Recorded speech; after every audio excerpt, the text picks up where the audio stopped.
Hello दोस्तों, I hope आप सब अच्छे होंगे। साथियों, हम लोग उत्तर प्रदेश पीसीएस 2023 के लिए प्रैक्टिस सेट सॉल्व कर रहे थे और इसके अंतर्गत दृष्टि आयोग द्वारा पब्लिश किए गए प्रैक्टिस सेट को सॉल्व कराया जा रहा है। तो आप लोग मेरे साथ बने रहिए। साथियों, कल किसी कारणवश जो है प्रैक्टिस सेट नहीं आ पाया था और इसका जो मेन वजह है वो ये है कि प्रयागराज में 24 घंटे के लिए इंटरनेट जो है शट डाउन हो गया था। ठीक है, इस वजह से जो है आप लोगों का जो प्रैक्टिस सेट है वो अपलोड नहीं हो पाया था। तो आज से हम लोग जो प्रैक्टिस सेट को फिर से कंटिन्यू करेंगे और इसके अंतर्गत दृष्टि आयोग द्वारा पब्लिश किए प्रैक्टिस सेट को सॉल्व कराया जाएगा और यह 2 पार्ट में आएगा। पहले पार्ट में हम लोग 75 प्रश्न को सॉल्व करेंगे और इसके सेकेंड पार्ट में बाकी बचे 75 प्रश्नों को सॉल्व किया जाएगा। तो यदि आप लोग चैनल पर नए हैं तो सब्सक्राइब कर लीजिए और बेल आइकन को प्रेस कर लीजिए, जिससे वीडियो का नोटिफिकेशन प्रॉपरली आप लोगों तक पहुँचता रहे। और यह टेस्ट सीरीज आप लोग के एग्जाम के पॉइंट ऑफ व्यू से बहुत ही महत्वपूर्ण है। तो रिवीजन के साथ साथ जो है आप प्रैक्टिस सेट सॉल्व करते रहिए और इसका PDF भी टेलीग्राम चैनल पे मिल जाएगा, जिसका लिंक आप लोगों को डिस्क्रिप्शन बॉक्स में प्रोवाइड करा दिया जाएगा। तो जिसे PDF की ज़रूरत हो वहाँ से PDF भी डाउनलोड कर सकता है। तो चलिए इसी के साथ वीडियो की शुरुआत करते हैं और यदि आप लोग चैनल पर नए हैं तो सब्सक्राइब जरूर कर लें और बेल आइकन को प्रेस कर लें, जिससे वीडियो का नोटिफिकेशन प्रॉपरली आप लोगों तक पहुँचता रहे। और साथियों, जहाँ तक रही करंट अफेयर की बात, तो 20 तारीख के बाद जो क्या है कि ऐसे कयास लगाए जा रहे हैं कि 20 तारीख के बाद जो अर्धवार्षिकी करंट अफेयर है वो आप लोगों के आ जाएंगे मार्केट में। तो जैसे वो करंट अफेयर आ जाते हैं तो उस करंट अफेयर को भी प्रॉपर कवर कराया जाएगा। तब तक आप लोग अपना रिवीजन करते रहिए, प्रैक्टिस सेट सॉल्व करते रहिए। चलिए इसी के साथ जो है प्रैक्टिस सेट की शुरुआत करते हैं। क्वेश्चन नंबर फर्स्ट देखिए, नई पर्यटन नीति 2022 के संदर्भ में निम्नलिखित में से कौन सा कथन सही है? इस नीति के तहत प्रभु श्री राम से जुड़े सभी स्थलों को रामायण सर्किट के रूप में विकसित किया जाएगा। इसमें होटल को उद्योग का दर्जा मिलेगा और पानी, बिजली, संपत्ति कर जो सीवरेज कर है, इसकी दरें भी व्यवसायिक कर की जगह औद्योगिक हो जाएंगी। तो बताइए इसका सही आंसर क्या होगा? केवल एक और दो दोनों, केवल दो या इनमें से कोई नहीं? इसका सही आंसर साथियों ऑप्शन बी, दोनों विकल्प सही हैं। देखिए, नई पर्यटन नीति जो 2022 आई है वह 2018 का जगह लेगा और इस नीति में होटल को उद्योग के लिए उद्योग का दर्जा दिया गया है। होटलों को जो है उद्योग का दर्जा दिया गया और इसके लिए सब्सिडी की व्यवस्था की गई है। ठीक है, और इस नीति के तहत भगवान राम से जुड़े सभी स्थानों को रामायण सर्किट और भगवान कृष्ण से जुड़े सभी जो धार्मिक स्थल हैं उन्हें सर्किट, कृष्ण सर्किट के रूप में जो है विकसित किया जाएगा। ठीक है, और होटलों को उद्योग का दर्जा दिया गया है, जिससे क्या है कि पानी, बिजली, संपत्ति कर, सीवरेज कर, इन सब की दरें भी व्यवसायिक की जगह औद्योगिक हो जाएंगी। तो दोनों विकल्प जो है वो सही है। नेक्स्ट देखिए, पृथ्वी की त्रिज्या कितनी है? 6378 किलोमीटर, 6470 किलोमीटर, 6338 या 6333 किलोमीटर? इसका जो सही आंसर वो हो जाएगा ऑप्शन ए, 6378 किलोमीटर। देखिए, अगर हम बात करें तो भूमध्य रेखीय जो त्रिज्या है 6378 किलोमीटर या 3963 मील, तो आपका जो सही आंसर वो हो जाएगा ऑप्शन है। और अगर हम बात करें सूर्य से पृथ्वी की जो औसत दूरी है वह आपकी 1,49,60,000 है। ठीक है, मतलब कह सकते हैं कि 92,96,000 जो है 92,96,000 मील है। ठीक है, और यह जो है पृथ्वी की परिक्रमा की अवधि जो है वो 23 घंटे 56 मिनट 4 सेकेंड होती है।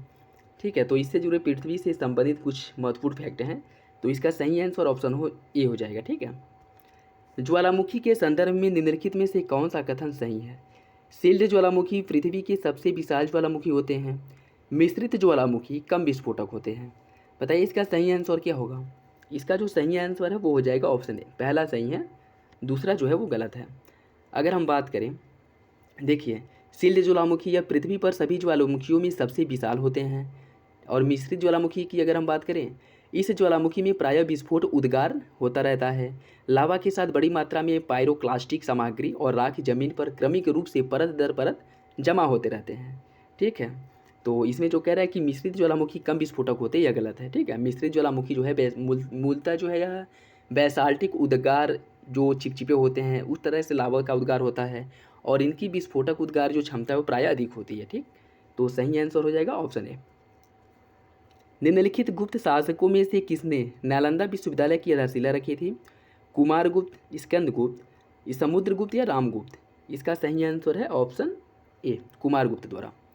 देखिए, कुमारगुप्त जिसे महेंद्रादित्य के नाम से भी जाना जाता है और इसका जो शासन है 415 से लेकर के 455 ईस्वी तक इनका शासन था और यह गुप्त वंश के अंतिम महान सम्राटों में से एक थे जिन्होंने सिक्के जारी किए और उसके शिलालेख समूचे जो गुप्त साम्राज्य है वहाँ पे देखने को मिलता है और इनके द्वारा ही नालंदा विश्वविद्यालय की नींव रखी गई थी। ठीक है, अगर हम बात करें तो इनके शासनकाल के अंत में पुष्यमित्र के दल ने इस साम्राज्य को खतरे में डाल दिया था, जो संभवतः हूणों से संबंधित एक जनजाति थी, जिसे राजकुमार स्कंदगुप्त ने पराजित कर दिया था और उसने हूणों के खिलाफ सफलतापूर्वक युद्ध किया और साम्राज्य को बचा लिया था। ठीक है, तो कुमारगुप्त द्वारा जो है नालंदा विश्वविद्यालय की आधारशिला रखी गई थी। निम्नलिखित में से किसने सभी सजीवों को दो जगत में विभाजित किया था? ग्रेगर मेंडल ने, वाटसन और क्रिक ने, जेन गुडॉल ने या कैरोलस लीनियस ने? बताइए इसका सही आंसर क्या होगा। इसका जो सही आंसर साथियों वो हो जाएगा ऑप्शन डी, कैरोलस लीनियस ने। देखिए कैरोलस लीनियस 1758, इन्होंने सभी सजीवों को दो जगत में विभाजित किया था, पादप जगत और जंतु जगत। ठीक है, पादप जगत, इस लीनियस के अनुसार पादप जगत में बैक्टीरिया, प्रकाश संश्लेषी पौधे और गैर प्रकाश संश्लेषण कवक जो है वो इसमें शामिल होते हैं। जंतु जगत की अगर हम बात करें, जंतु जगत में एक कोशिकीय प्रोटोजोन और बहुकोशिकीय जीव जंतु या मेटाजोन शामिल होते हैं, जिनकी विशेषताएं होती हैं शरीर का निश्चित आकार होना, एक स्थान से दूसरे स्थान पर गति करने की क्षमता होनी, दिन और रात के दौरान भी श्वसन में ऑक्सीजन लेते हैं और CO2 मुक्त करते हैं, अर्थात इनमें केवल श्वसन क्रिया होती है और वो कोई प्रकाश संश्लेषण क्रिया नहीं होती है। तो कैरोलस लीनियस द्वारा जो जगत है उसे दो भागों में विभाजित किया गया था, पादप जगत और जंतु जगत। तो सही आंसर है ऑप्शन डी। निम्नलिखित में से कौन सा युग्म सही सुमेलित नहीं है? यह भूतापी ऊर्जा के स्थान दिए गए हैं और राज्य दिया गया है। तातापानी आपका छत्तीसगढ़ में है, मणिकरण है महाराष्ट्र में और ब्रकेश्वर है पश्चिम बंगाल में, तुवा है गुजरात में। आपको बताना है कौन इसमें सही सुमेलित नहीं है। इसका जो सही आंसर है वो हो जाएगा ऑप्शन बी, मणिकरण। यह गलत है। तातापानी जो है ये आपके छत्तीसगढ़ राज्य में है। मणिकरण की अगर हम बात करें तो ये महाराष्ट्र में न होकर के हिमाचल प्रदेश में है। ठीक है, कहाँ पे है? हिमाचल प्रदेश में। और ब्रकेश्वर जो है पश्चिम बंगाल में है, तुवा जो है गुजरात में है। अगर अन्य की हम बात करें, उनाई यह महाराष्ट्र में। ठीक है, और जलगांव जो है यह भी महाराष्ट्र में है। तो इसका जो सही आंसर वो हो जाएगा ऑप्शन बी, मणिकरण जो है यह आपके हिमाचल प्रदेश में है। नेक्स्ट देखिए, दिल्ली सल्तनत के निम्नलिखित राजवंशों को कालक्रम में आपको व्यवस्थित करना है, खिलजी, सैयद, तुगलक और लोदी। तो इसका जो सही आंसर हो जाएगा साथियों, अगर हम बात करें खिलजी वंश की, तो इसका जो शासनकाल था वो 1290 से लेकर के 1320 ईस्वी तक इसका शासनकाल था। ठीक है, 1320 तक। उसके बाद अगर हम तुगलक वंश की बात करें, यह आता है, इसका जो शासनकाल है वो 1320 से लेकर के आपका 1414 ईस्वी तक था। 1414 ईस्वी तक था। इसके बाद आ जाएगा आपका सैयद वंश। सैयद वंश का जो शासनकाल है 1414 से लेकर के 1451 तक था। ठीक, फिर आ जाएगा आपका लोधी वंश। लोधी वंश जो है यह 1451 से लेकर के 1526 तक था। ठीक है, तो इसका जो सही है वो हो जाएगा खिलजी, तुगलक, सैयद, लोधी। ठीक, तो इसमें पहला स्थान पे आ जाएगा खिलजी, फिर तुगलक, फिर सैयद, फिर लोधी। 1 3 2 4, 1 3 2 4। तो सही आंसर हो जाएगा आपका ऑप्शन बी। ठीक है, और इसके पहले गुलाम वंश है जो 1206 से लेकर के 1290 ईस्वी तक था। ठीक है, तो गुलाम, खिलजी, तुगलक, सैयद, लोधी, यह जो है इसका सही क्रम है। ऑप्शन बी जो है वो सही हो जाएगा। नेक्स्ट देखिए, अरिट्टापट्टी जैव विविधता विरासत स्थल निम्नलिखित में से किस राज्य में स्थित है? केरल, तेलंगाना, कर्नाटक या फिर तमिलनाडु? इसका सही आंसर है ऑप्शन डी, यह तमिलनाडु राज्य में स्थित है। देखिए, तमिलनाडु सरकार द्वारा एक अधिसूचना जारी की गई है और मदुरै जिले के मेलू ब्लॉक में अरिप्पापट्टू को जैव विविधता विरासत स्थल के रूप में घोषित किया गया है और यह तमिलनाडु का पहला और भारत का 35वां जैव विविधता विरासत स्थल है। ठीक है, तो याद रखिएगा, इंपॉर्टेंट है, तमिलनाडु का पहला है और भारत का 35वां। संसद के संदर्भ में निम्नलिखित कथनों पर विचार कीजिए। अनिश्चित काल हेतु स्थगन का अर्थ है संसद की बैठक को अनिश्चित काल के लिए समाप्त करना। संविधान ने संसद में कार्य करने के लिए कोई भाषा घोषित नहीं की है। अब तक संसद के दोनों सदनों के केवल 3 संयुक्त सत्र का आयोजन किया गया है, संयुक्त बैठक का आयोजन किया गया है। संविधान के अनुच्छेद 80 से लेकर के 123 तक संसद से संबंधित है।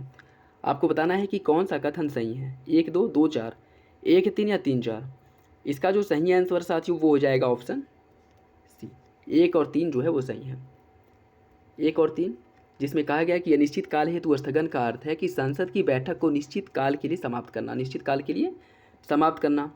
और अब तक संसद के केवल 3 जो है संयुक्त सत्र आयोजित किए गए हैं, यह दोनों सही हैं, जबकि दूसरा और चौथा जो है वह गलत है।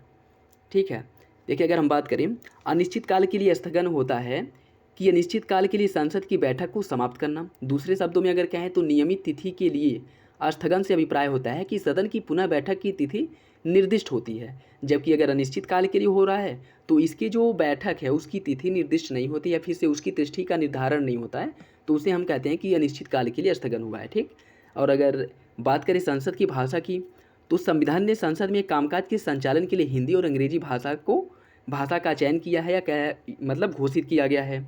तो दूसरा ऑप्शन जो है आपका गलत हो जाता है, जिसमें कहा गया है कि संसद के कार्य करने के लिए कोई भाषा नहीं घोषित की गई है, यह गलत हो जाता है। ठीक है, और संसद की संयुक्त बैठक की बात करें तो यह किसी विधेयक के पारित होने को लेकर के दोनों सदनों के बीच गतिरोध को हल करने के लिए संविधान द्वारा प्रदत्त एक असाधारण तंत्र है। 1950 से दोनों सदनों की संयुक्त बैठक का प्रावधान केवल 3 बार लागू हुआ है। एक दहेज निषेध विधेयक के रूप में जो 1960 में हुआ था, 1960 में हुआ था। ठीक, दहेज निषेध विरोध विधेयक के रूप में। दूसरा बैंकिंग सेवा आयोग विधेयक के रूप में हुआ था 1977 में। और तीसरा हुआ था आतंकवाद निवारक विधेयक के रूप में 2002 ईस्वी में। ठीक है, तो अब तक 3 बार संयुक्त बैठक का आयोजन किया गया है। और संविधान के अनुच्छेद 80 से लेकर 123 तक संसद के संविधान से संबंधित है, यह गलत है। अगर हम बात करें तो संविधान के भाग 5 में अनुच्छेद 79 से लेकर के अनुच्छेद 122 तक संसद के बारे में प्रावधान करता है, तो ये चौथा ऑप्शन भी गलत हो जाता है। तो 1-3 सही है, 2-4 जो है वो गलत है। नेक्स्ट देखिए, पारिस्थितिक अनुक्रमण के संदर्भ में निम्नलिखित में से कौन सा कथन सही है? अनुक्रमण के अंतिम चरण को चरम समुदाय कहा जाता है। जब अनुक्रमण बाह्य कारकों द्वारा किया जाता है तो इसे स्वजनित अनुक्रमण कहते हैं। बताइए इसका सही आंसर क्या होगा? केवल एक और दो दोनों, केवल 2 या इनमें से कोई नहीं। इसका जो सही आंसर वो हो जाएगा ऑप्शन ए, पहला सही है दूसरा गलत। अनुक्रमण की बात करें अगर हम, तो यह पारिस्थितिकी समय के पैमाने पर वनस्पति में एक क्रमिक परिवर्तन की सार्वभौमिक प्रक्रिया को संदर्भित करता है, और यह तब होता है जब बृहद तौर पर प्राकृतिक या मानव जनित विनाश के कारण समुदाय की एक श्रृंखला दूसरे को प्रतिस्थापित कर देती है। ठीक है, मतलब जैसे किसी क्षेत्र से एक समुदाय का मतलब मूलतः जो है विनाश हो जाए और वहाँ पे किसी दूसरे समुदाय का उद्भव हो, तो इसे हम अनुक्रमण कहते हैं। ठीक है, और इसमें क्या कह रहा है कि अनुक्रमण जब बाह्य कारकों द्वारा होता है तो इसे स्वजनित अनुक्रमण कहा जाता है, यह गलत है। ठीक है, जब बाह्य कारकों द्वारा अनुक्रमण होता है तब इस परिवर्तन को जो है एलोजेनिक अनुक्रमण कहा जाता है। ठीक है, और जब स्वतः प्राकृतिक या स्वयं नियमों द्वारा, प्राकृतिक नियमों द्वारा कह सकते हैं कि प्राकृतिक रूप से जब अनुक्रमण होता है तब इसे स्वजनित अनुक्रमण कहा जाता है, जब इसमें बाहरी हस्तक्षेप नहीं होता है। तो दूसरा गलत हो जाएगा, पहला सही हो जाएगा। ठीक है, अगर बाह्य हस्तक्षेप द्वारा अनुक्रमण होता है तो उसे क्या कहते हैं? एलोजेनिक अनुक्रमण। और जब स्वतः बिना बाह्य कारकों के हस्तक्षेप के अनुक्रमण होता है तब उसे स्वजनित अनुक्रमण कहा जाता है।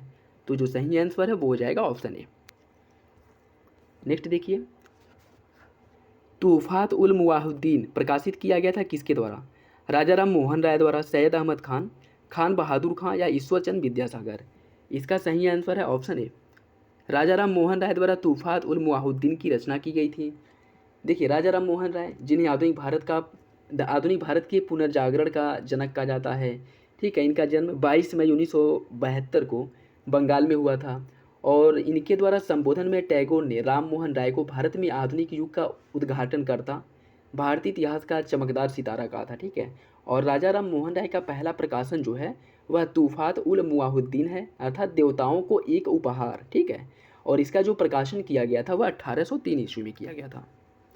1803 ईस्वी में इसका प्रकाशन हुआ था।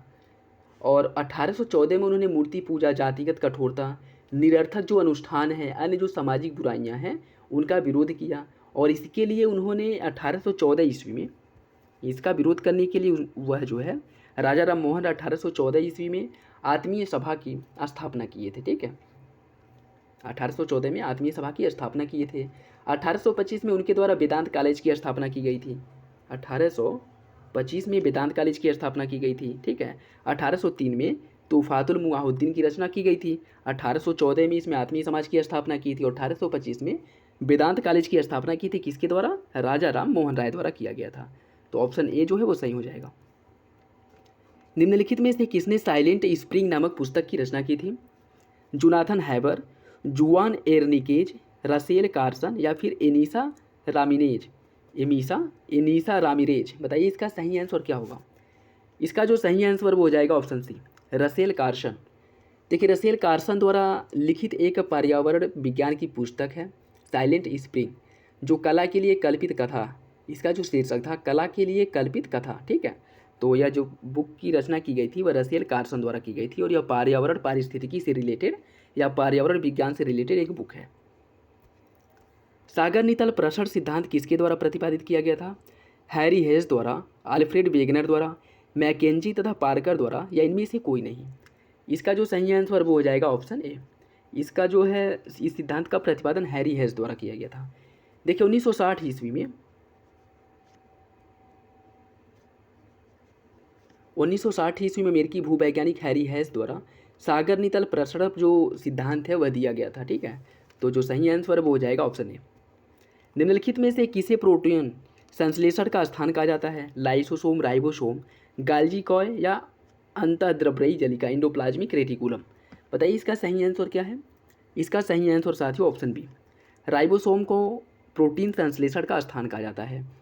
देखिए ग्रेयुलर संरचनाएं होती हैं राइबोसोम में, ग्रेयुलर संरचनाएं होती हैं जिन्हें कोशिका की प्रोटीन फैक्ट्री कहा जाता है और यह प्रोटीन संश्लेषण का ऐसा स्थान होता है जो आरएनए में परिवर्तित हो जाता है। चूँकि प्रोटीन जो संश्लेषण जो है कोशिकाओं के लिए महत्वपूर्ण होता है। राइबोसोम सभी कोशिकाओं में बड़ी संख्या में पाए जाते हैं और ये साइटोप्लाज्म में स्वतंत्र रूप से पाए जाते हैं और एंडोप्लाज्मिक रेटिकुलम से भी यह जुड़े हैं। तो इसका जो सही आंसर वो हो जाएगा ऑप्शन बी। विशेष रूप से कमजोर जनजातीय समूह पीवीटीजीएस की अधिकतम संख्या निम्नलिखित में से किस राज्य में पाई जाती है। छत्तीसगढ़, मध्य प्रदेश, उड़ीसा या फिर राजस्थान। इसका सही आंसर है ऑप्शन सी। पीवीटीजीएस जो विशेष रूप से कमज़ोर जनजातियां हैं उनकी सबसे अधिक आबादी या सबसे अधिक जो जनसंख्या है वह है उड़ीसा राज्य में। देखिए विशेष रूप से कमज़ोर जनजाति पीवीटीजीएस अब तक गृह मंत्रालय द्वारा 75 ऐसे जनजाति समूह हैं जिन्हें इस कैटेगरी में रखा गया है, ठीक है। तो ये इंपॉर्टेंट याद रखिएगा, 75 ऐसे जनजाति समूह हैं जिन्हें विशेष रूप से कमज़ोर जनजाति समूह या पीवीटीजीएस की श्रेणी में रखा गया है। और यह जो है सबसे अधिक इनकी जो आबादी है वह मिलेगी आपको कहाँ पे, उड़ीसा राज्य में, ठीक है। तो इम्पॉर्टेंट याद रखिएगा।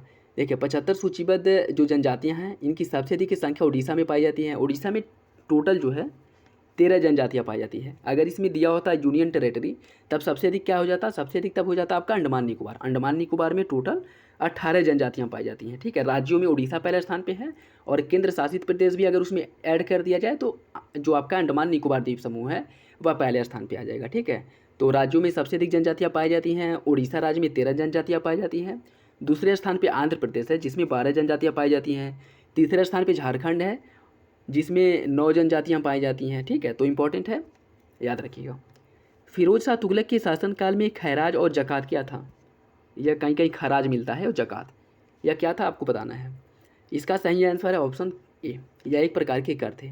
देखिए फिरोज शाह तुगलक द्वारा 1309 ईस्वी में फिरोज शाह तुगलक का जन्म हुआ था और यह एक तुर्की शासक था, ठीक है। उसके द्वारा 1351 से लेकर के 1388 ईस्वी तक दिल्ली पर शासन किया गया था। फिरोज शाह तुगलक का जो शासन था वह 1351 से लेकर के 1388 ईस्वी तक था, ठीक। और इस्लामिक कानूनों का पालन करते हुए इस्लामिक का जो शरिया कानून है इसके अकॉर्डिंग इसने केवल 4 कर लगाए थे।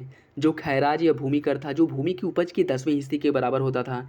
जक़ात जिसमें मुसलमानों से संपत्ति का कुल 2.5% कर के रूप में लिया जाता है। खम या खूम से जिसे कहीं कहीं मिलता है, यह लूट का 5वां हिस्सा होता था जिसे 4 या 5 भाग सैनिकों के लिए छोड़ दिया जाता था, बाकी सभी जो राज्य के होते थे, ठीक है। इसे कहीं कहीं आपको खम देखने को मिलेगा, कहीं कहीं खूम से देखने को मिलेगा, तो कन्फ्यूज मत होइएगा। और चौथा जो था वह जजिया था जो गैर मुसलमानों से लिया जाने वाला विशेष कर था, मतलब यह हिंदुओं पर लगाया जाता था और महिलाएं तथा बच्चों को इस कर से छूट दी गई थी, ठीक है। और फिरोज शाह तुगलक ऐसा पहला शासक था दिल्ली सल्तनत का जिसने ब्राह्मणों पर भी जजिया कर लगाया था, ठीक है। तो इम्पॉर्टेंट है, याद रखिएगा। निम्नलिखित में से किसने भारत में मानव हाथी संघर्ष को रोकने के लिए मधुमक्खी बाड़ बनाने की एक अनूठी परियोजना शुरू की है। भारतीय पशु कल्याण बोर्ड द्वारा, खादी और ग्रामोद्योग आयोग, पर्यावरण वन एवं जलवायु परिवर्तन मंत्रालय या ग्रामीण विकास मंत्रालय। इसका जो सही आंसर वो हो जाएगा ऑप्शन बी, खादी और ग्रामोद्योग आयोग द्वारा जो है यह विशेष प्रकार की पहल की गई है जिसमें मानव और हाथी संघर्ष को रोकने के लिए मधुमक्खी बाड़ बनाने की एक अनूठी परियोजना जो है इसकी शुरुआत की गई है। प्रोजेक्ट रिहैब जो है यह भी आपके इसी से संबंधित है, जिसका फुल फॉर्म होता है reducing elephant human attack using बीज। ठीक है, जिसका उद्देश्य होता है कि मधुमक्खियों का उपयोग करके मानवीय आवासों में हाथियों के जो हमले हैं उनको रोका जाए, क्योंकि हाथियाँ जो होती हैं वह मधुमक्खियों से बहुत ज़्यादा डरती हैं और जिन क्षेत्रों में मधुमक्खियाँ ज़्यादा होती हैं वहाँ पे हाथियाँ सामान्यतः बहुत कम जाती हैं। ठीक है, तो यह खादी और ग्रामोद्योग आयोग की एक पहल है। इसके तहत राष्ट्रीय शहद मिशन का एक उप मिशन है, जबकि शहद मिशन मधुमक्खियों की आबादी, शहद उत्पादन और मधुमक्खी पालन की आय में वृद्धि करने हेतु मधुमक्खी पालन का एक कार्यक्रम है। मार्च 2021 के दौरान कर्नाटक के कोडागु जिले में चेलूर गांव के आसपास 4 स्थानों पर यह पायलट परियोजना के रूप में शुरू की गई है। तो इसकी जो सबसे पहले शुरुआत की गई वह की गई आपके कर्नाटक राज्य में। ठीक है, तो इम्पोर्टेंट याद रखिएगा। और यह किसकी पहल है? खादी और ग्रामोद्योग आयोग की एक पहल है। सर्वप्रथम न्याय के सक्रियता की अवधारणा निम्नलिखित में से किस देश में विकसित किया गया था? यूके, संयुक्त राज्य अमेरिका, ऑस्ट्रेलिया या फिर रूस? बताइए इसका सही आंसर क्या होगा। इसका जो सही आंसर साथी वो हो जाएगा ऑप्शन बी। सर्वप्रथम न्यायिक सक्रियता की जो अवधारणा है वह अमेरिका में विकसित हुई थी। देखिए, सर्वप्रथम यह अवधारणा संयुक्त राज्य अमेरिका में विकसित किया गया था। यह शब्दावली पहली बार जब आया था 1947 में, 1947 में पहली बार अमेरिका में आया था। ठीक है, और अमेरिका की जो शिक्षा प्राध्यापक आर्थर सेल्जिगर हैं इनके द्वारा यह प्रयोग किया गया था। ठीक है, और न्यायिक सक्रियता का जो सिद्धांत है 1970 के दशक में मध्य में आया था। न्यायमूर्ति VR कृष्णमूर्ति जो अय्यर हैं इनके द्वारा भारत में इसे शुरू किया गया था। ठीक है, कब किया गया था? 1970 के दशक में। तो इम्पॉर्टेंट है, याद रखिएगा। वायुमंडल में आर्गन का प्रतिशत कितना होता है? 78.08%, 20.95%, 0.93% या 0.0018%? इसका जो सही आंसर है साथियों वो हो जाएगा ऑप्शन सी, 0.93%। यदि हम वायुमंडल में गैसों का प्रतिशत देखें तो सबसे अधिक नाइट्रोजन पाया जाता है जिसका प्रतिशत है 78.08%। दूसरे स्थान पे ऑक्सीजन आता है जो 20.95% पाया जाता है। तीसरे स्थान पे है आपका आर्गन 0.93%। चौथे स्थान पे नियॉन है 0.0018%। और पाँचवें स्थान पे है हीलियम 0.0005%। हाइड्रोजन 0.405%। जिनॉन जो है यह 0.609%। तो यह जो है कभी कभी पूछ लेता है। ठीक है, क्योंकि एक बार जो है कार्बन डाइऑक्साइड के बारे में पूछा था, तो हो सकता है कि आगे जो है एग्जाम में अन्य गैसों के बारे में पूछ ले, तो याद रखिएगा। ठीक है, नेक्स्ट देखिए, यह 1857 के विद्रोह के केंद्र और नेतृत्वकर्ता के बारे में आपको जो है मिलान करना है और बताना है कि कौन सा कथन सही है। अगर हम बात करें लखनऊ की, लखनऊ का नेतृत्व किया गया था बेगम हजरत महल द्वारा। ठीक है, और फैजाबाद का जो नेतृत्व है वह मौलवी अहमदुल्ला ने किया था। बरेली का नेतृत्व किया था आपके खान बहादुर खान ने, और बागपत का नेतृत्व शाह मल ने किया था। तो इसका जो सही आंसर वो हो जाएगा ऑप्शन सी, 4-3-2-1। ठीक है, देखिए अगर हम टोटल 1857 के विद्रोह और नेतृत्वकर्ता और स्थान की अगर हम बात करें, दिल्ली का नेतृत्व जनरल बख्त खां द्वारा किया गया था। कानपुर का नाना साहेब, लखनऊ का बेगम हजरत महल द्वारा नेतृत्व किया गया था। बरेली का नेतृत्व खान बहादुर द्वारा। बिहार का कुंवर सिंह ने नेतृत्व किया था। फैजाबाद में जो 1857 का नेतृत्व है वह मौलवी अहमदुल्ला ने किया था। झांसी में रानी लक्ष्मीबाई और बागपत नगर में शाह मल द्वारा 1857 के विद्रोह का नेतृत्व किया गया था। ठीक है, तो ऑप्शन सी जो है वो सही हो जाएगा। निम्नलिखित में से किसने वैश्विक समुद्र स्तर में वृद्धि और इसके प्रभाव शीर्षक से रिपोर्ट जारी किया है? विश्व मौसम विज्ञान संगठन, जलवायु परिवर्तन से संबंधित अंतर सरकारी पैनल IPCC, या पर संयुक्त राष्ट्र पर्यावरण कार्यक्रम, या फिर ग्रीन पीस? बताइए इसका सही आंसर क्या होगा। इसका सही आंसर साथियों ऑप्शन ए, विश्व मौसम विज्ञान संगठन द्वारा। देखिए, वैश्विक समुद्र स्तर में वृद्धि और इसके प्रभाव, विश्व मौसम विज्ञान संगठन की वैश्विक समुद्र स्तर में वृद्धि और इसके प्रभाव पर एक रिपोर्ट जारी किया जाता है। ठीक है, तो जो सही आंसर वो हो जाएगा ऑप्शन ए। इसमें सूची फर्स्ट को सूची सेकेंड से सुमिलित करना है। यह कुछ समिति दी गई है और सदस्यों की संख्या दी गई है, तो किस समिति में कितने सदस्य होते हैं उससे आपको सुमिलित करना है। ठीक है, देखिए अगर हम बात करें आपके लोक लेखा समिति की, लोक लेखा समिति में जो सदस्यों की संख्या होती है वो होती है 22। प्राक्कलन समिति में अगर सदस्यों की संख्या की बात करें तो इसमें जो सदस्यों की संख्या होती है वो 30 होती है। और सदस्यों के वेतन और भत्तों से संबंधित जो समिति है इसमें इनकी जो समिति होती है साथियों, वो होती है कितनी, 15। और पुस्तकालय समिति में जो इनकी संख्या होती है वो कितनी होती है, ये होती है आपके 9। तो इसका जो सही आंसर वो हो जाएगा ऑप्शन बी, 2, 1, 3, 4। देखिए अगर लोक लेखा समिति की बात करें तो इसके बारे में कुछ फैक्ट देख लीजिए। लोक लेखा समिति को पहली बार जो इंट्रोड्यूस किया गया था, पहली बार इसकी स्थापना की गई थी, वह 1919 के भारत सरकार अधिनियम के माध्यम से इसकी घटना की गई थी। ठीक है, 1919 जो भारत सरकार अधिनियम 1919 था, इसके माध्यम से सर्वप्रथम लोक लेखा समिति का गठन किया गया था। ठीक है, और इसमें जो है 22 सदस्य होते हैं, जिसमें से 15 लोकसभा से होते हैं और 7 राज्यसभा से होते हैं। अगर हम प्राक्कलन समिति की बात करें, इसका गठन जो पहली बार हुआ था वह 1950 में हुआ था, 1950 में हुआ था। और उस समय इसमें जो सदस्यों की संख्या थी वह 25 थी। लेकिन 1956 में, याद रखिएगा ये महत्वपूर्ण फैक्ट है, 1956 में सदस्यों की संख्या को 25 से बढ़ा करके 30 कर दिया गया था। ठीक है, और सदस्यों के वेतन भत्ते से संबंधित जो समिति है, इसमें इनकी जो संख्या होती है वो कितनी होती है, 15 होती है। ठीक है, जिसमें 10 लोकसभा से होते हैं और 5 राज्यसभा से होते हैं। पुस्तकालय समिति में सदस्यों की संख्या होती है 9, 6 लोकसभा से और 3 राज्यसभा से। तो इंपॉर्टेंट है, याद रखिएगा। इसका सही आंसर है ऑप्शन बी। नेक्स्ट देखिए, बृहत क्षरण के संदर्भ में निम्नलिखित में से कौन सा कथन सही है। अपक्षय इसके लिए पूर्वापेक्षी नहीं है। बहता जल, हिमनद, वायु, लहरें और धाराएं जैसे कोई भू आकृतिक एजेंट इस प्रक्रिया में भाग नहीं लेता है। बताइए इसका सही आंसर क्या होगा, एक और दो दोनों, केवल दो, या इनमें से कोई नहीं। इसका जो सही आंसर साथियों वो हो जाएगा ऑप्शन बी, दोनों विकल्प सही हैं।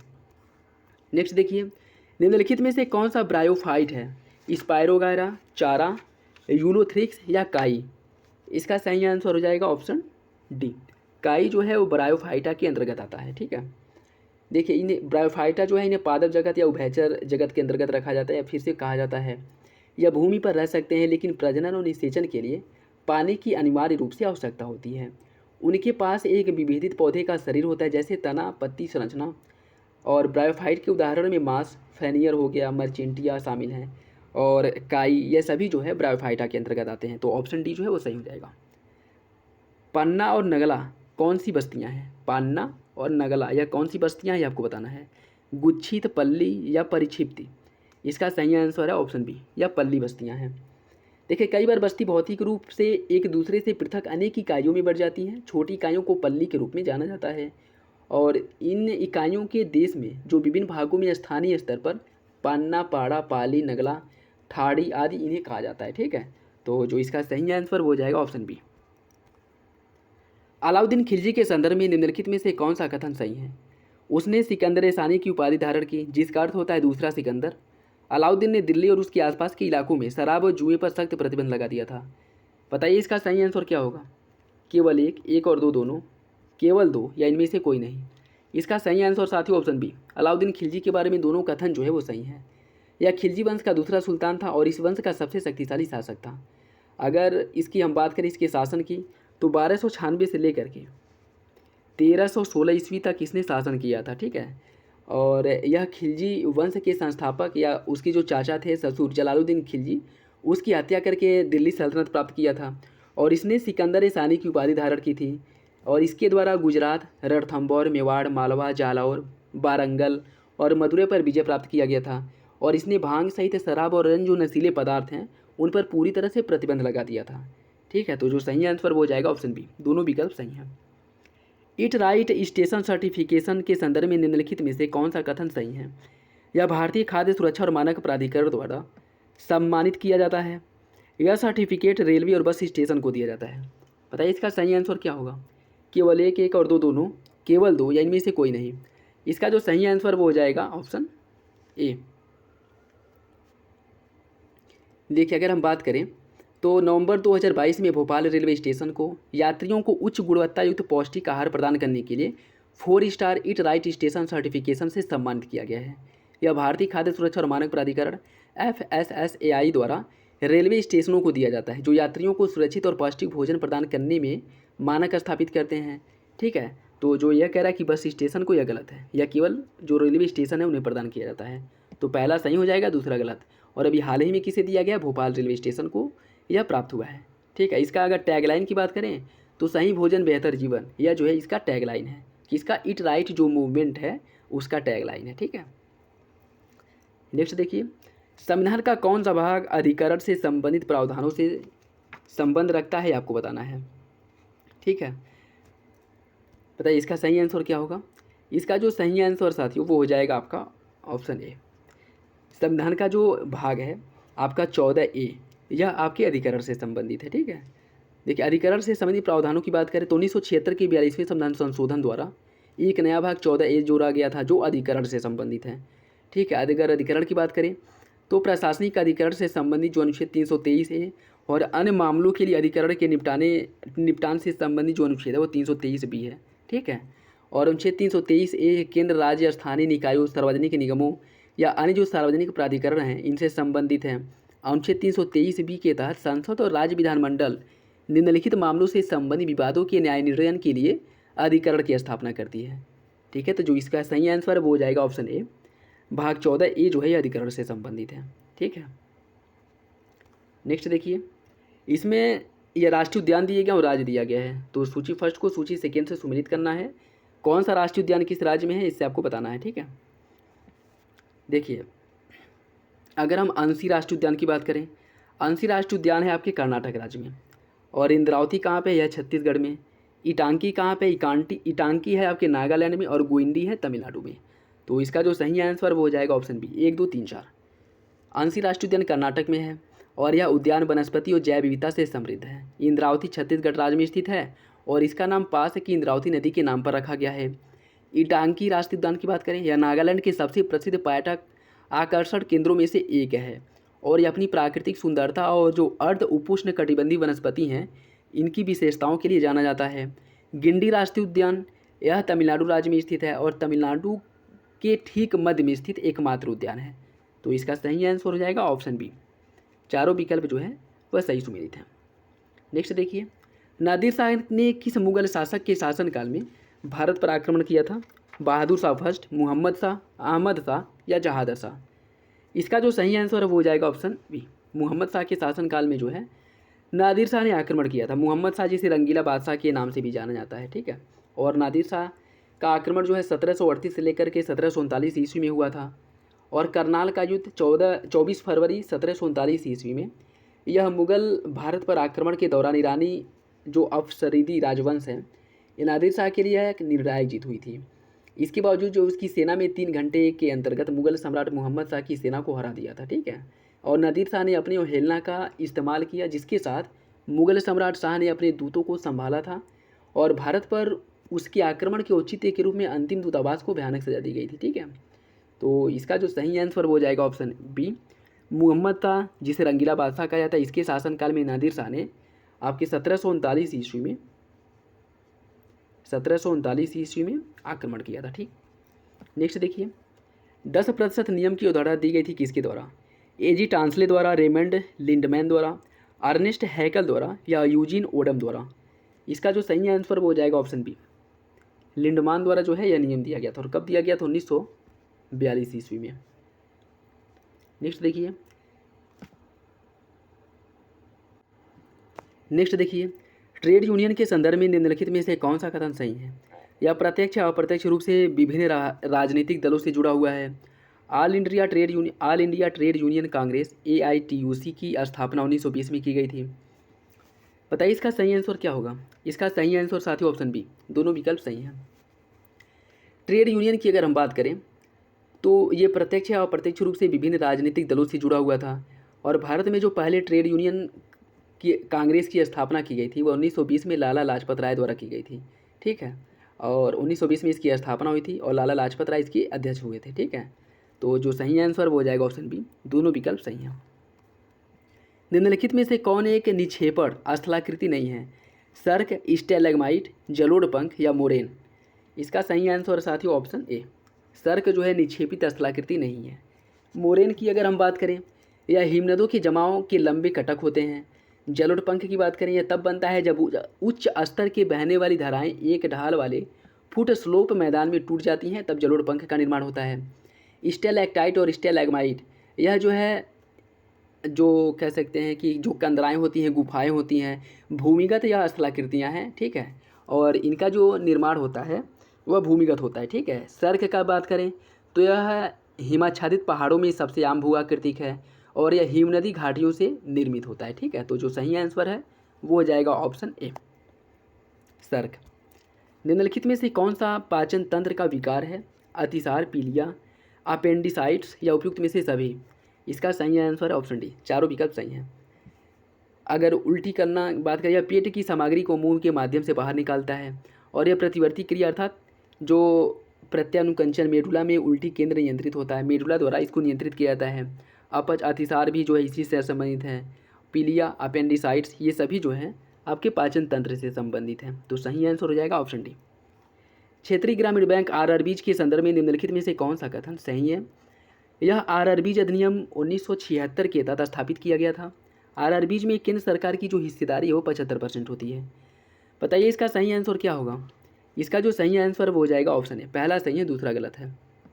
पहला तो सही है कि इनकी स्थापना जो है वह आरआरबीज अधिनियम 1976 के तहत किया जाता है। दूसरा गलत है, आरआरबीज में केंद्र सरकार की जो हिस्सेदारी है वो होती है 50%।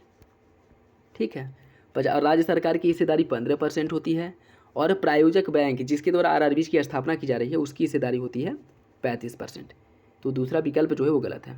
ठीक है, आरआरबीज का उद्देश्य क्या है? ग्रामीण क्षेत्रों में जो गरीबों को ऋण देने की सुविधा है, ठीक है, संस्थागत सुविधा से जोड़ना, संस्थागत जो ऋण प्रदाता सुविधा है उससे जोड़ना और जो आपके साहूकार महाजन हैं इनके ऊपर जो निर्भरता है उसको कम करना। ठीक है, तो जो सही आंसर वो हो जाएगा ऑप्शन ए, पहला सही है दूसरा गलत। निम्नलिखित में से कौन सा युद्ध बाबर ने लड़ा था? खानवा का युद्ध, चंदेरी का युद्ध, घाघरा का युद्ध, या इनमें से सभी? इसका जो सही आंसर वो हो जाएगा ऑप्शन डी, सभी युद्ध जो है बाबर द्वारा लड़े गए थे। खानवा का युद्ध जो है यह 1527 में लड़ा गया था। ठीक है, और यह बाबर और राणा सांगा के मध्य लड़ा गया था 1527 में खानवा का युद्ध। अगर हम चंदेरी के युद्ध की बात करें यह हुआ था आपका 1528 में और यह हुआ था आपके बाबर और मेदिनी राय के मध्य। घाघरा का युद्ध जो है यह 1529 ईस्वी में हुआ था। ठीक, और घाघरा का युद्ध जो है बाबर के मध्य हुआ था और इब्राहिम लोदी। ठीक है, यह इब्राहिम लोदी के भाई मोहम्मद लोदी जो दिल्ली के सिंहासन पर दावा करने वाले अंतिम लोदी मुगल घरानों में से एक था। ठीक है, और यह मुगल साम्राज्य द्वारा भारत की विजय के लिए एक बड़ी लड़ाई थी। और इसी के बाद 1526 ईस्वी में पानीपत का युद्ध होता है। ठीक है, और खानवा का युद्ध जो है 1527 में हुआ था। तो इसका सही आंसर हो जाएगा ऑप्शन डी, तीनों विकल्प सही सुमेलित हैं। नेक्स्ट देखिए, SARAS 3 रेडियो टेलीस्कोप निम्नलिखित में से किस राज्य केंद्र शासित प्रदेश में स्थित है? हिमाचल प्रदेश, कर्नाटक, लद्दाख या जम्मू कश्मीर? इसका सही आंसर साथियों ऑप्शन बी, कर्नाटक में। देखिए, SARAS रेडियो टेलीस्कोप का उपयोग करके वैज्ञानिकों ने एक रेडियो ल्यूमिनस गैलेक्सी की विशेषताओं का निर्धारण किया है जो कि बिग बैंग के ठीक 200 मिलियन वर्ष बाद बना था। और यह जो इसकी शुरुआत कब की गई थी? 2020 ईस्वी में। किसकी? SRAS की शुरुआत 2020 ईस्वी में की गई थी और यह कर्नाटक के दंडीगनहल्ली झील और शरावती जो बैकवाटर झील है वहाँ पर इसकी स्थापना की गई है। तो कर्नाटक राज्य में स्थित है और इसकी जो SARAS की शुरुआत है वो 2020 में की गई थी। ठीक है, नेक्स्ट देखिए, नीचे दो कथन और कारण दिए गए, आपको सही आंसर का चयन करना है। गुजराल सिद्धांत के अनुसार किसी भी देश को दूसरे देश के आंतरिक मामलों में हस्तक्षेप नहीं करना चाहिए। 1966 में प्रतिपादित किया गया था और इसे जो है 1966 में प्रतिपादित किया गया था। आपको सही आंसर का चयन करना है। बताइए इसका सही आंसर क्या होगा? इसका जो सही आंसर साथियों वो हो जाएगा ऑप्शन ए, दोनों विकल्प सही हैं। देखिए, गुजराल सिद्धांत जो भारत की विदेश नीति में एक मील का पत्थर है। 1966 में देवगौड़ा सरकार में तत्कालीन जो विदेश मंत्री I.K. गुजराल थे इनके द्वारा यह प्रतिपादित किया गया था। ठीक है, तो इम्पोर्टेंट है, याद रखिएगा। निम्नलिखित पर्यावरणीय प्रोटोकॉल पर विचार कीजिए और उन्हें कालक्रम में व्यवस्थित कीजिए।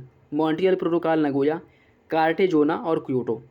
इन्हें जो है क्रम वाइज जो है आपको रखना है। ठीक है, सबसे पहले किसे हुआ था, कौन सा प्रोटोकॉल हुआ था, सबसे बाद में कौन हुआ था। ठीक है, तो क्रम के हिसाब से आपको रखना है। अगर हम बात करें तो इसका जो सही आंसर है पहले स्थान पे आ जाएगा आपका मॉन्ट्रियल प्रोटोकॉल।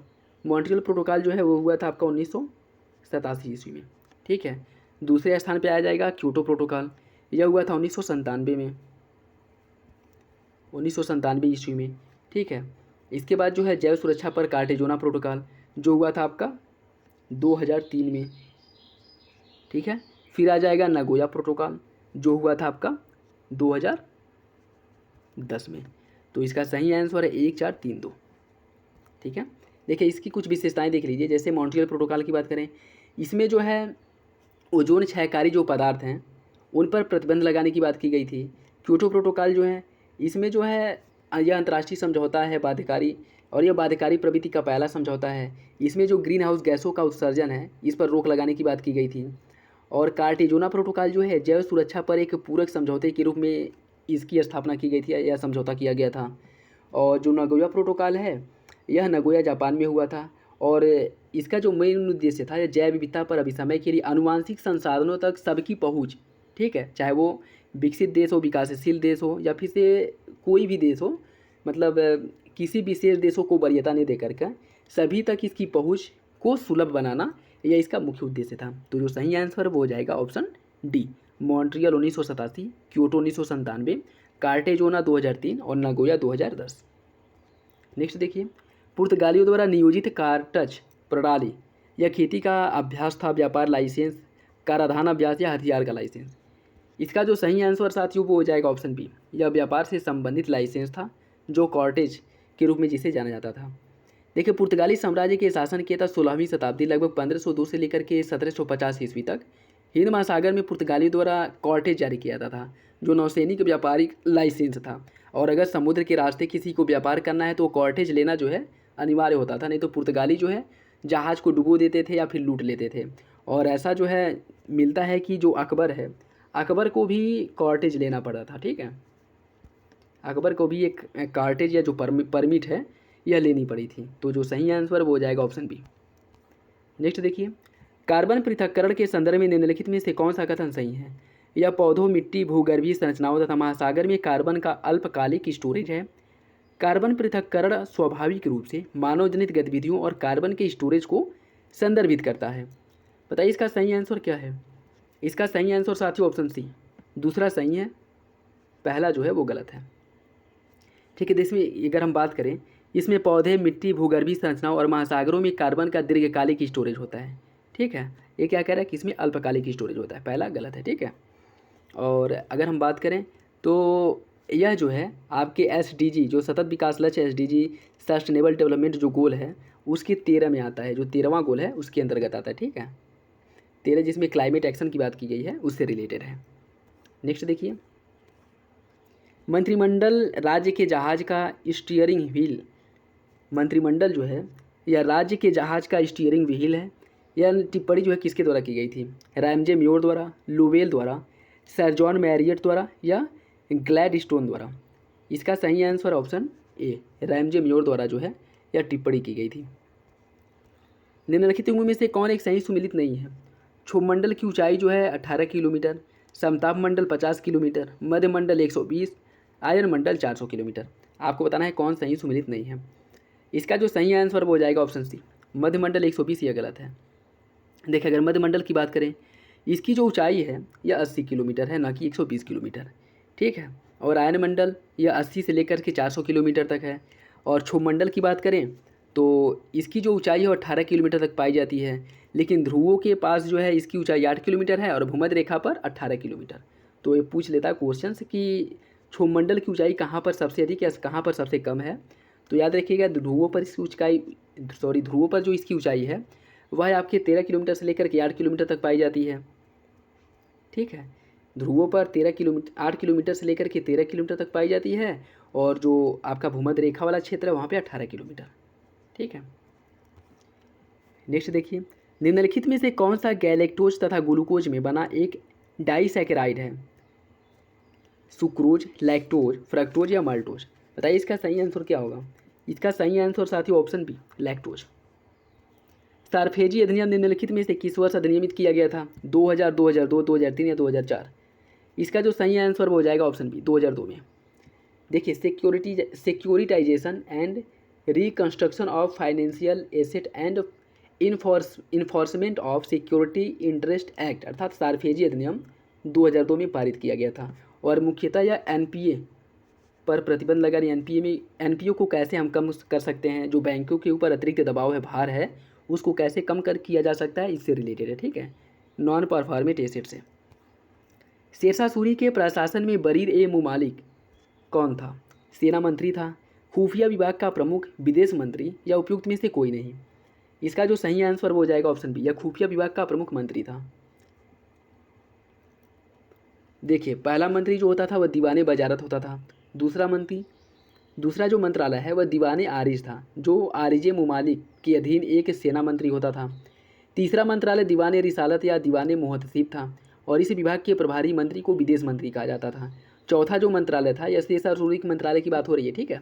चौथा जो मंत्रालय था और दीवाने इंसा था, ठीक। और इस विभाग के प्रभारी मंत्री को शाही उद्घोषणाओं और प्रेषणों का मसौदा तैयार करना होता था, ठीक है। अन्य विभागों में दीवाने कजा और दीवाने बरीर खुफिया विभाग से संबंधित थे, ठीक है। तो याद रखिएगा, खुफिया विभाग से संबंधित था और यह शेरशाह सूरी से रिलेटेड है। समीक्षा करने के लिए अमरजीत सिंह समिति का गठन किया गया था। किसकी समीक्षा करने के लिए? मनरेगा की, स्वामित्व योजना की, जल जीवन मिशन की, उपयुक्त में से कोई नहीं। इसका जो सही आंसर वो हो जाएगा ऑप्शन है मनरेगा का। देखिए, मनरेगा की जो समीक्षा करने के लिए अगर हम बात करें तो 2005 ईस्वी में इसे लागू किया गया था मनरेगा को, ठीक है। और इसके लिए जो है 1948 ईस्वी में जो है इसके तहत कृषि मजदूरों के लिए निर्दिष्ट वैधानिक न्यूनतम मजदूरी के रूप में इसे क्रियान्वित किया गया था, ठीक। और मनरेगा की रूपरेखा का जो सबसे महत्वपूर्ण ये है कि ग्रामीण वयस्क को मांग करने के 15 दिनों के भीतर काम पाने की कानूनी रूप से समर्थित गारंटी प्राप्त है, ठीक है। कितने दिन? 15 दिनों के भीतर उन्हें रोजगार उपलब्ध मुहैया कराना है किसी भी कंडीशन में, और इसके अंतर्गत जो है 100 दिनों का रोजगार उपलब्ध कराया जाता है, ठीक है। और मनरेगा के कार्यान्वयन की समीक्षा करने के लिए ग्रामीण विकास सचिव अमरजीत सिन्हा की अध्यक्षता में एक समिति का गठन किया गया था। तो ऑप्शन ए जो है वो सही है। निम्नलिखित में से कौन सा रेत खनन का पर्यावरणीय परिणाम नहीं है? तटीय पारिस्थितिक तंत्र को नुकसान, सड़कों और पुलों को नुकसान, भूजल तालिकाओं की कमी, नदी के कटाव को कम करना। इसका जो सही आंसर वो हो जाएगा ऑप्शन डी सही है। इसके बारे में पर्यावरण खनन, ये जो कह रहा है कि रेत खनन या पर्यावरणीय परिणाम का अंग नहीं है, तो डी जो है वो सही है, ठीक है। रेत खनन के अगर हम पर्यावरणीय परिणाम की बात करें तो भूजल तालिकाओं की कमी होगी, सूक्ष्म जीवों की आवास पर प्रतिकूल प्रभाव पड़ेगा, नदी का कटाव बढ़ेगा, ठीक है। इसमें क्या कह रहा है कि नदी का कटाव कम होगा, यह गलत है, ठीक है। इससे नदी का कटाव बढ़ेगा, सड़कों और पुलों को नुकसान होगा, कृषि के लिए खतरा उत्पन्न होगा, और जो तटीय पारिस्थितिक तंत्र है उसको नुकसान होगा, ठीक है। नेक्स्ट देखिए, इलाहाबाद की संधि के संदर्भ में निम्नलिखित में से कौन सा कथन सही नहीं है? इसे बंगाल में द्वैध शासन को समाप्त कर दिया, बंगाल को बंगाल, बिहार और उड़ीसा की दीवानी का अधिकार प्राप्त हुआ। बताइए इसका सही आंसर क्या है, कौन सा सही नहीं है? तो ऑप्शन ए जो है वो सही है, अर्थात सही नहीं है, और दूसरा जो है वो सही है, ठीक है। देखिए, इलाहाबाद की संधि जो 12 अगस्त 1765 को हुई थी, कंपनी को बंगाल, बिहार और उड़ीसा की दीवानी का अधिकार मिल गया था, ठीक है। निजामत, सैन्य रक्षा, पुलिस और न्यायपालिका इसमें जो है बदल दिया गया था, मतलब निजामत कार्य इसके बदले जो है क्या था कि निजामत और आपका राजस्व वसूली दो रूपों में इसे बांट दिया गया था। तो मतलब ये कि उस राज्य की या उस स्थान के सैन्य प्रशासन की देखभाल करना, या फिर से लोगों की आजीविका, ये सब के बारे में देखभाल करना उस राज्य का दायित्व होता था, जबकि कर की वसूली करना और वहाँ का प्रशासन, सैन्य देखना, ये सब जो है अंग्रेज़ों का काम होता था, ठीक है। तो दो भागों में बांट दिया गया था। और जो दूसरी हुई थी, इसमें कह सकते हैं कि निजामत, पहले बंगाल के जो नवाब थे, निजामत जिसमें सैन्य शक्ति और आपराधिक न्याय निहित था, और दीवानी जो राजस्व संग्रह, अधिकार और नागरिक के सैन्य प्रशासन से संबंधित था। 1765 की इलाहाबाद की संधि के परिणामस्वरूप बंगाल में दोहरे प्रशासन या द्वैध शासन स्थापित किया गया था, ठीक है। इसमें क्या कह रहा है कि बंगाल में द्वैध शासन समाप्त कर दिया गया था, जबकि 1765 द्वारा बंगाल में द्वैध शासन की शुरुआत की गई थी, ठीक है। जिसमें ये था कि राज्य की देखभाल करना, ठीक है, उसकी सारी आवश्यकताओं, ज़रूरतों को पूरा करना उस राज्य के शासन का कार्य होता था, जबकि कर की वसूली करना और सैन्य प्रशासन या अंग्रेज़ों का काम होता था, ठीक है, ब्रिटिश सरकार का।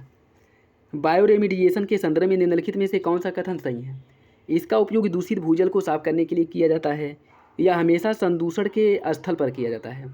बताइए इसका सही आंसर क्या है? इसका सही आंसर है ऑप्शन ए, पहला सही है, दूसरा गलत है। बायोरेमिडिएशन का उपयोग तेल, रिसाव या दूषित जल को साफ करने के लिए किया जाता है, ठीक है। और बायोरेमिडिएशन जो है वह इन सीटू संदूषण स्थल पर एक्स सीटू संदूषण स्थल से दूर किया जाता है, ठीक है। मतलब या उस स्थल पे ना करके, ठीक है, कहीं दूर किया जाता है। तो दूसरा जो है वो गलत है, पहला सही है। यूपी वृद्धावस्था पेंशन योजना के संदर्भ में निम्नलिखित में से कौन सा कथन सही है? जिनकी उम्र 60 वर्ष से अधिक है वे इस योजना के लिए आवेदन कर सकते हैं। अन्य पेंशन योजनाओं से लाभ प्राप्त करने वाले आवेदक भी इसके पात्र होंगे। बताइए इसका सही आंसर क्या होगा? इसका सही आंसर है ऑप्शन सी, दूसरा सही है, पहला गलत है। ठीक है, देखिए आवेदन के पास योग्यता प्रमाण पत्र के तौर पर कक्षा 10वीं की मार्कशीट होनी चाहिए। ठीक, और आयु सीमा जो है 25 से 40 वर्ष है। ठीक है, तो दूसरा जो है वो सही है, पहला गलत।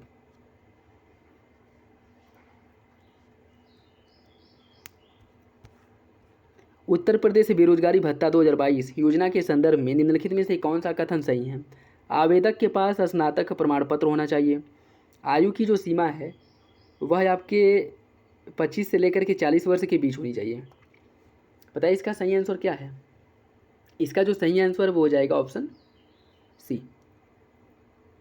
ठीक है, पहला जो है वो गलत है। इसमें क्या कह रहा है कि आवेदक के पास स्नातक प्रमाण पत्र होना चाहिए, गलत है। हाई स्कूल की मार्कशीट होनी चाहिए। ठीक है, और आयु सीमा जो है 25 से 40 होनी चाहिए, ये जो है इसके बारे में सही है। ठीक है, नेक्स्ट देखिए, तापमान के व्युत्क्रमण के संदर्भ में निम्नलिखित में से कौन सा कथन सही है? इसे घटित होने के लिए साफ आसमान और शांत वायु वाली लंबी सर्दियों की रात की आवश्यकता होती है। घना कोहरा इसके प्रमुख परिणामों में से एक है। बताइए इसका सही आंसर क्या है? इसका सही आंसर है ऑप्शन बी, दोनों विकल्प सही हैं। देखिए आमतौर पर ऊंचाई बढ़ने के साथ तापमान घटता है, जिसे समानता ताप ह्रास या ताप पतन दर कहा जाता है। और कई बार स्थिति बदल जाती है और समानता दर जो है, जो ह्रास दर है वो उल्टा हो जाता है और तापमान बढ़ने के साथ तापमान वृद्धि होने लगती है। साफ आसमान और शांत वायु के साथ एक लंबी सर्दियों की रात में व्युत्क्रमण के लिए एक आदर्श स्थिति पाई जाती है। तो पहला जो है वो सही है। और ध्रुवीय क्षेत्रों में तापमान व्युत्क्रमण वर्ष भर सामान्य रहता है। खास करके सर्दियों के मौसम में सुबह के समय घना कोहरा एक सामान्य घटना होती है। तो दोनों विकल्प जो है वो सही हैं। नेक्स्ट देखिए, निम्नलिखित में से कौन से कारक वाष्पीकरण को प्रभावित करते हैं? भूतल क्षेत्र में वृद्धि, आर्द्रता में कमी, तापमान में वृद्धि या उपयुक्त में से सभी? इसका सही आंसर ऑप्शन डी, सभी विकल्प जो है वह आपके वाष्पीकरण को प्रभावित करने वाले कारकों के लिए उपयुक्त हैं। सांविधिक चलनिधि अनुपात या फिर एसएलआर जो स्टैट्यूटरी लिक्विडिटी रेशियो है, इसके बारे में पूछ रहा है कि कौन सा कथन गलत है। यह वह राशि है जो एक अनुसूचित वाणिज्यिक बैंक को अपने पास रखना होता है। इसे बैंकिंग विनियमन अधिनियम 1949 के तहत परिभाषित किया गया था। इसकी गणना प्रतिदिन नेट डिमांड और टाइम लायबिलिटी के आधार पर की जाती है और कोई अधिकतम सीमा नहीं है। कोई अधिकतम सीमा नहीं है, लेकिन न्यूनतम सीमा है 40%। बताइए इसका सही आंसर क्या होगा? इसका जो सही आंसर साथी वो हो जाएगा ऑप्शन डी। डी गलत है। इसकी जो है अधिकतम सीमा है 40%, न्यूनतम सीमा नहीं है। ठीक है, तो जो कह रहा है कि इसकी कोई न्यूनतम सीमा, अधिकतम सीमा नहीं है, न्यूनतम सीमा 40% है, यह गलत है। क्योंकि वर्तमान समय में अगर एसएलआर की दर देखें तो 18.25 है। ठीक है, तो ये 40% तो कम है। तो इसकी न्यूनतम सीमा का कोई निर्धारण नहीं किया गया है, लेकिन अधिकतम सीमा का निर्धारण किया गया है और यह 40% से अधिक नहीं हो सकती है। ठीक है, जबकि सीआरआर के बारे में प्रावधान ये है, सीआरआर के बारे में न तो न्यूनतम और न ही अधिकतम, न तो न्यूनतम न तो अधिकतम सीमा का निर्धारण किया गया है। जबकि एसएलआर के बारे में अधिकतम सीमा का निर्धारण है, न्यूनतम सीमा का निर्धारण नहीं है। तो डी जो है वो गलत हो जाएगा। निम्नलिखित में से कौन सी अकबर की नीति की विशेषता नहीं है? इबादत खाना की स्थापना, पूजा की स्वतंत्रता, भूमि अनुदान, मुसलमानों को उच्च नागरिक और सैन्य पद देना? बताइए इसका सही आंसर क्या है? इसका सही आंसर ऑप्शन डी। देखिए हिंदू समुदाय के साथ मैत्रीपूर्ण संबंध स्थापित करने की अकबर की नीति, इसमें पूजा की स्वतंत्रता है, जजिया कर का उन्मूलन है, हिंदुओं के साथ वैवाहिक संबंध है, हिंदुओं को उच्च नागरिक पद प्रदान करना, ठीक है, न कि मुसलमानों को। तो डी जो है वो गलत है। ठीक है, शून्य धर्मांतरण नहीं, मतलब जो धार्मिक आधार पर लोगों को जो हिंदू थे उनको मुसलमान में कन्वर्ट किया जाता था, इसको रोक दिया गया था। तीर्थ कर का जो उन्मूलन है उसे समाप्त कर दिया गया था। हिंदू जो शास्त्र हैं उनका अनुवाद कराया गया, जैसे वेद, रामायण, महाभारत हो जो है, इनका फारसी भाषा में अनुवाद कराया गया। इबादत खाने की स्थापना की गई थी, हिंदू पूजा में सुधार, मंदिरों के निर्माण की स्वतंत्रता थी, भूमि अनुदान दिया गया हिंदू, जैन, पारसी संस्थाओं को, हिंदू भवनों के लिए विचार जिसमें गायों की हत्या पर प्रतिबंध लगा दिया गया। तो यह अकबर की कुछ नीतियाँ थी। ठीक है, नेक्स्ट देखिए, जब बाह्य बल बढ़ा दिया जाता है तो एक ऐसी अवस्था आती है जब शरीर गति की स्थिति में होता है और इस अवस्था में घर्षण बल अधिकतम होता है। इस घर्षण बल को किस नाम से जाना जाता है? इसका जो सही आंसर वो हो जाएगा ऑप्शन डी। इसे सीमित या सीमांत के रूप में जाना जाता है। ठीक है, तो ऑप्शन डी जो है वो सही है। नेक्स्ट देखिए, चैत्य पूरन भगत और भर्तृहरि प्रमुख है किस लिए? लोक नाटक, लोक नृत्य या लोकगीत? इसका सही आंसर है ऑप्शन सी, या लोकगीत के लिए विख्यात है। देखिए, उत्तर प्रदेश के हिंदुस्तानी शास्त्रीय संगीत के पूबैया अंग का गढ़ माना जाता है। ठीक है, हिंदू संगीत में हिंदुस्तानी शास्त्रीय संगीत जो है वो पूबैया अंग माना जाता है। उत्तर प्रदेश को उसका गढ़ माना जाता है। ठीक है, जिसमें है बिरहा, चैत्य, भोला, कजरी, रूस, आल्हा, पूरन, भगत और भर्तृहरि उत्तर प्रदेश के प्रमुख लोकगीत हैं। तो जो सही आंसर वो हो जाएगा ऑप्शन सी। निम्नलिखित में से कौन सी जनजाति वांगला नृत्य करती है? अंगामी, मिसमी, गारो या फिर संथाल? इसका सही आंसर है ऑप्शन सी। गारो जनजाति जो है वह उनके द्वारा जो है सन वाटर फेस्ट 2022 के अवसर पर वांगला नृत्य का आयोजन किया गया था। ठीक है, वांगला नृत्य के बारे में अगर हम बात करें, इसे ड्रमों के त्यौहार के रूप में भी जाना जाता है और गारो जो जनजाति हैं उनके द्वारा यह किया जाता है। तो जो सही आंसर है वो हो जाएगा ऑप्शन सी। नौटंकी निम्नलिखित में से किस राज्य का सर्वाधिक लोकप्रिय लोक नृत्य है? छत्तीसगढ़, उत्तर प्रदेश, महाराष्ट्र या फिर झारखंड? इसका सही आंसर है ऑप्शन बी, उत्तर प्रदेश का। देखिए, नौटंकी जो है उत्तर प्रदेश का सबसे लोकप्रिय लोक नाट्यों में से एक है और ये उत्तर भारत के जमुना गंगा के मैदान में व्यापक रूप से फैला हुआ है। उत्तर प्रदेश में हाथरस, कानपुर, आगरा, मथुरा, झांसी, बांदा, बाराबंकी और बिहार में सोनपुर, पटना, राजगीर और नालंदा इस कला के महत्वपूर्ण केंद्र हैं। इस कला के जो है वह महत्वपूर्ण केंद्र हैं जहाँ पे नौटंकी होता है। तो इम्पोर्टेंट है, याद रखिएगा। IMT त्रिलाट निम्नलिखित में से किन देशों के मध्य एक संयुक्त समुद्री अभ्यास है? Indonesia, Mexico, Tanzania, Bharat, Malaysia, Taiwan, Indonesia, Myanmar और थाईलैंड, भारत, मोजाम्बिक और तंजानिया? बताइए इसका सही आंसर क्या होगा? इसका जो सही आंसर साथियों वो हो जाएगा ऑप्शन डी, भारत, मोजाम्बिक और तंजानिया। ठीक है, यह भारत, मोजाम्बिक और तंजानिया के मध्य त्रिपक्षीय अभ्यास है और इसके ये जो पहला संस्करण है, अभी हाल ही में इसके पहले संस्करण का आयोजन किया गया है, तो इसलिए जो है यह इम्पोर्टेंट हो जाता है। ठीक है, 2022 में इसके पहले संस्करण का आयोजन किया गया था। नेक्स्ट देखिए, इसमें सूची फर्स्ट को सूची सेकेंड से आपको सुमेलित करना है। ठीक है, ददरी मेला, ददरी का जो पशु मेला है यह कहाँ होता है? बलिया में सॉरी। सुलहकुल उत्सव कहाँ मनाया जाता है? आगरा में। माघ मेला का आयोजन कहाँ होता है? माघ मेला का जो आयोजन है यह होता है आपके प्रयागराज में और हरिदास जयंती यह मनाया जाता है आपके मथुरा में। ठीक है, तो इसका जो सही आंसर साथियों वो हो जाएगा ऑप्शन ए, 1, 2, 3, 4। चक्रवात तथा प्रतिचक्रवात के संदर्भ में निम्नलिखित कथनों पर विचार करना है और सही आंसर का चयन करना है। उत्तरी गोलार्ध के चक्रवात दक्षिणावर्त होते हैं। प्रति चक्रवात में केंद्र पर दाब अधिक होता है। कोरियोलिस बल उष्ण कटिबंधीय चक्रवात के निर्माण में बाधा उत्पन्न करता है और बहिरुष्ण कटिबंध चक्रवात पश्चिम से पूर्व की ओर बढ़ते हैं, जबकि उष्ण कटिबंधीय चक्रवात पूर्व से पश्चिम की ओर बढ़ते हैं। बताइए इसका सही आंसर क्या होगा? इसका जो सही आंसर साथियों वो हो जाएगा ऑप्शन बी, 2 और 4 सही हैं, जबकि 1 और 3 जो है वो गलत है। ठीक है, देखिए अगर हम बात करें तो कोरियोलिस बल की उपस्थिति में चक्रवातों की जो तीव्रता है वो अधिक होती है, जबकि इसमें क्या कह रहा है कि कोरियोलिस बल जो है उष्ण कटिबंधीय चक्रवात के निर्माण में बाधा उत्पन्न करता है, यह गलत है। ठीक है, वो उसकी जो निर्माण है उसको और ज़्यादा बूस्ट प्रदान करता है। ठीक है, तो तीसरा जो है वो गलत हो जाएगा।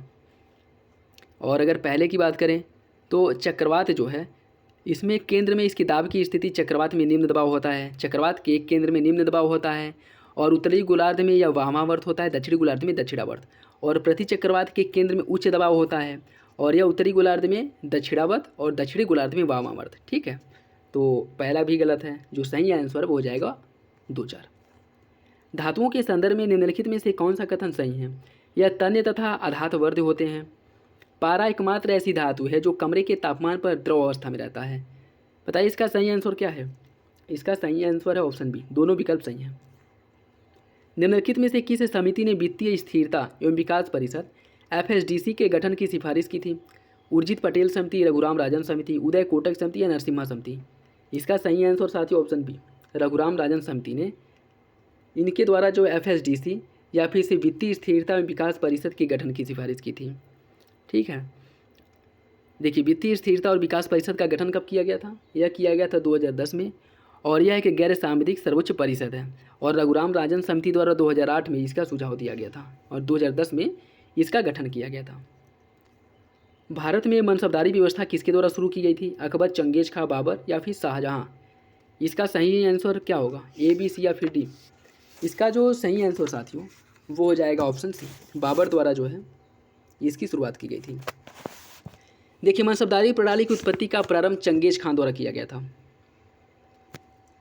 चंगेज खां द्वारा किया गया था, जिसने अपनी सेना को दशमलव पद्धति के आधार पर संगठित किया, जिसने उसकी सेना की सबसे निचली इकाई 10 थी और उच्चतम 10,000, जिसे टोमन कहा जाता था, और इसे सबसे पहले उत्तर भारत में बाबर ने पेश किया था। ठीक है, यही पूछ रहा है कि भारत में, तो भारत में जो है इसे शुरुआत करने का श्रेय जाता है बाबर को। ठीक है,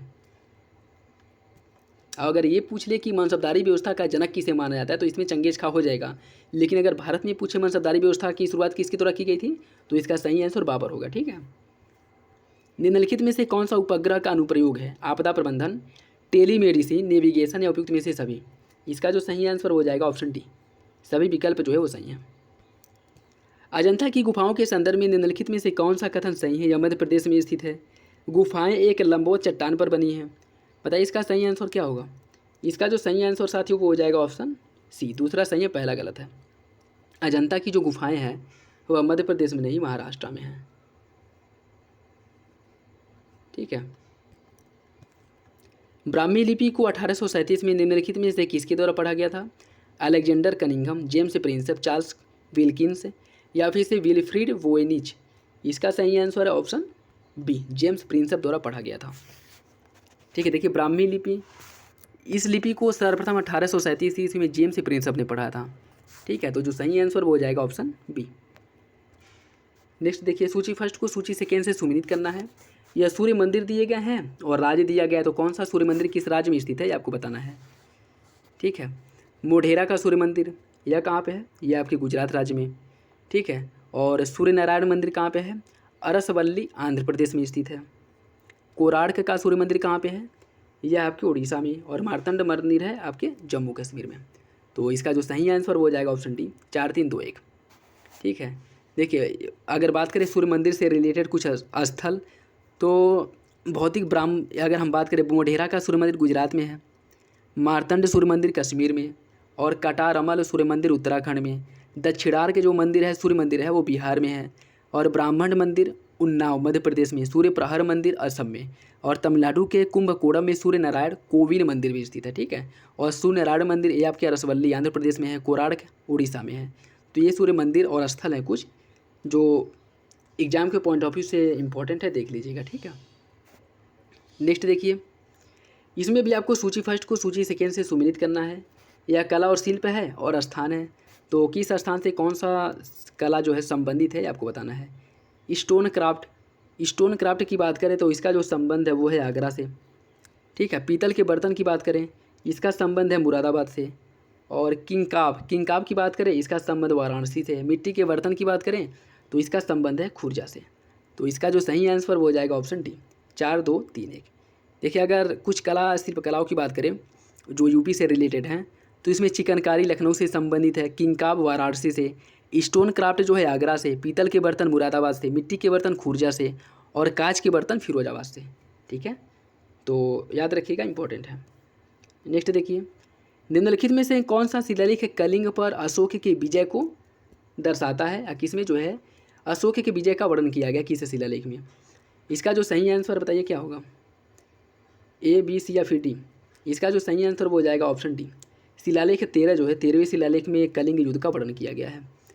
देखिए कुछ महत्वपूर्ण स्तंभ और शिलालेखों की बात करें तो इससे जो है रिलेटेड क्वेश्चन यूपी पीसीएस में पूछा था और पूछता बनता रहता है। ठीक है, तो ये आप लोग एक बार जरूर देख लीजिएगा। स्तंभ शिलालेख जो आपका छठा है, इसमें धम्मनीति का बात किया गया है। 7वें में धम्मनीति के लिए अशोक द्वारा किए गए कार्यों का वर्णन किया गया है।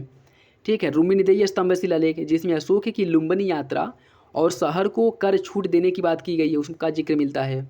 निगाल सागर स्तंभ, निगाली सागर जो स्तंभ लेख है, इसमें कहा गया है कि अशोक ने बुद्ध कोकमन की ऊंचाई के स्तूप का आकार दोगुना कर दिया। मतलब बुद्ध के जो स्तूप थे उसके निर्माण या पुनर्निर्माण की जो जानकारी है वो हमें निगाली सागर स्तंभ लेख से मिलती है। ठीक है, बृहद शिलालेख बृहद शिलालेख जो छठा 7वां है, इसमें सभी धर्मों के लिए सहिष्णुता की बात की गई है। और बृहद शिलालेख जो 13वां है, इसमें कलिंग पर अशोक की विजय का वर्णन किया गया है। और मास्की लघु शिलालेख फर्स्ट में अशोक को देवनाम प्रियदर्शी के रूप में संदर्भित किया गया है। ठीक है, तो इम्पोर्टेंट है, देख लीजिएगा। ये देखिए, यह प्राचीन नदी और वर्तमान नाम दिया गया है, तो किसका क्या प्राचीन नाम था इसे आपको सुनिश्चित करना है। बात करिए अगर घग्गर की, घग्गर का प्राचीन नाम था दृष्टद्वती। ठीक है। झेलम का प्राचीन नाम क्या था, इसका नाम था वितस्ता। गंडक का प्राचीन नाम था सदानीरा और सतलज का सतुद्री। तो इसका जो सही आंसर वो हो जाएगा ऑप्शन ए 2, 1, 4, 3। अगर कुछ नदियों की बात करें, घग्गर का दृष्टद्वती था, झेलम का वितस्ता, गंडक का सदानीरा, सतलज का सतुद्री, चिनाब का अस्किनी था, ब्यास का बिपाशा, रावी का था परुषणी, काबुल का कुंभा, कुर्रम का कुरुमु, गोमल का गोमती और स्वात का सुवास्तु। ठीक है, ये इसके प्राचीन नाम है नदियों के, तो इम्पोर्टेंट है, याद रखिएगा। नेक्स्ट देखिए, परमाणविक मॉडल के संदर्भ में निम्नलिखित में से कौन सा कथन सही है। थॉमसन के परमाणु मॉडल ने कहा कि एक परमाणु में एक धनात्मक रूप से आवेशित क्षेत्र होता है और इसमें इलेक्ट्रॉन अंतर्निहित होता है। रदरफोर्ड के परमाणु मॉडल के अनुसार एक परमाणु का एक धनात्मक रूप से अवशोषित केंद्र होता है जिसे नाभिक कहा जाता है और इलेक्ट्रॉन नाभिक के चारों ओर वृत्ताकार पथ में घूमते हैं। ठीक है, आपको बताना है कि इसका सही आंसर क्या होगा। इसका जो सही आंसर साथ है वो हो जाएगा ऑप्शन बी, दोनों विकल्प सही हैं। नेक्स्ट देखिए, निम्नलिखित में से कौन सा पर्वतीय दर्रा हिमाचल प्रदेश में स्थित है। सिपकिला, थांगला, नीति या फिर से नाथुला। इसका जो सही आंसर वो हो जाएगा ऑप्शन ए। ठीक है, सिपकिला। देखिए, अगर कुछ दर्रों की हम बात करें, जम्मू कश्मीर में बुरजिला और जोजिला है, हिमाचल प्रदेश में बाड़ालाचला और सिपकिला, उत्तराखंड में है थांगला, नीति और लिपुलेख, सिक्किम में नाथुला और जेलेबला। ठीक है, तो इसका सही आंसर हो जाएगा ऑप्शन ए, सिपकिला आपके हिमाचल प्रदेश में है। और ये था आज का लास्ट क्वेश्चन।